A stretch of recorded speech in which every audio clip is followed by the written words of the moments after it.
विद्यार्थियों, हम आपको बता रहे हैं इस्लामी इतिहास लेखन की जो है मूल पद्धतियाँ कौन कौन सी हैं।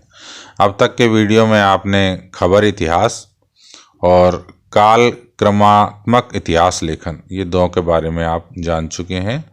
आज हम आपको बताएंगे कि इतिहास लेखन की, इस्लामी इतिहास लेखन की जो है राजवंशीय इतिहास लेखन पद्धति और वंशावली इतिहास पद्धति क्या है। इस्लामी इतिहास लेखन की जो तीसरी जो है इम्पोर्टेंट पद्धति, जो ऐतिहासिक पद्धति कही जाती है, वह राजवंशीय इतिहास लेखन कही जाती है। इसमें शासकों के राजवंश संबंधी इतिहास लेखन की जो परंपरा वो पुराने उससे ही चली आ रही थी। पूर्वी जो देश यूनान, रोम है कि नहीं, आदि में जो पहले से ही चली आ रही थी, और उस परंपरा के आधार पर ही इस परंपरा को आगे बढ़ाया गया।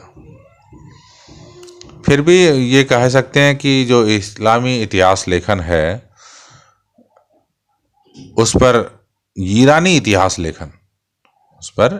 इतिहास लेखन की परंपराओं का विशेष रूप से प्रभाव पड़ता है।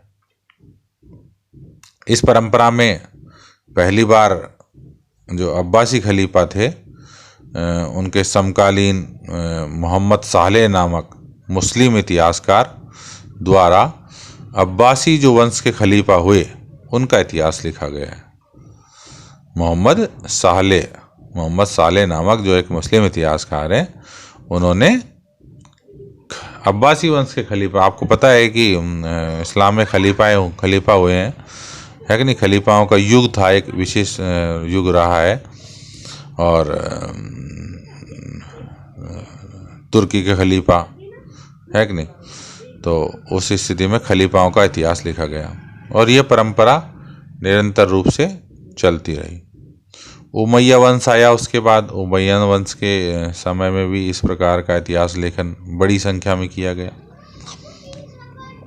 इस प्रकार के इतिहास लेखन में प्राचीनतम शासक से प्रारंभ करते हुए वर्तमान शासन का इतिहास लिखा जाता था। यानी जैसे हमारे भारतीय इतिहास में भी दिखता है कि हम जब मौर्य वंश का इतिहास पढ़ते हैं तो सबसे पहले चंद्रगुप्त मौर्य का इतिहास, फिर उसके बाद बिंदुसार का इतिहास, फिर उसके बाद अशोक का इतिहास। तो इस तरह से हम क्रम के अनुसार जो है इतिहास हम पढ़ते हैं। तो प्राचीनतम शासक से शुरू कर और वर्तमान शासक तक का इतिहास जो है इसमें लिखा जाता था। दूसरी इसमें जो विशेष परंपरा रही वो रही वंशावली इतिहास लेखन की। तो इस्लामी इतिहास लेखन में वंशावली जो पद्धति थी उसका विकास हुआ। 8वीं-9वीं शताब्दी ईस्वी में इतिहासकारों और विद्वानों द्वारा शासकों की वंशावलियां सृजित की गई। वंशावलियों के रूप में लिखे गए आरंभिक ग्रंथों में मुअर्रिज़ अमर अस्सदूसी द्वारा लिखित हज़्ब मिनन शब्द कुरैश नामक महत्वपूर्ण ग्रंथ है। हज़्ब मिनन शब्द कुरैश नामक महत्वपूर्ण, जिसमें क्या है कि कुरैशी परिवारों की वंशावली और इतिहास का लेखन किया गया, उसका उल्लेख विशेष रूप से मिलता है। इस पद्धति से आज ज़ुबैर बक्कार द्वारा नसब कुरैश नामक ग्रंथ लिखा गया। वंशावली संबंधी इन दोनों ग्रंथों में ऐतिहासिक सूचनाएं कम मिलती हैं। परवर्ती काल में इतिहास लेखन की इस मूल पद्धति का जो उपयोग अल बलादूरी नामक अपने ग्रंथ किताबुल अंसाब में किया गया है। अल बलादूरी द्वारा एक अन्य पद्धति तबकात यानी वर्गीकृत चरित्र चित्रण, डिफरेंट क्या विकास भी प्रारंभिक इतिहास लेखन की पद्धतियों में देखा जा सकता है। इस पद्धति का विकास लगभग 8वीं शताब्दी में हुआ।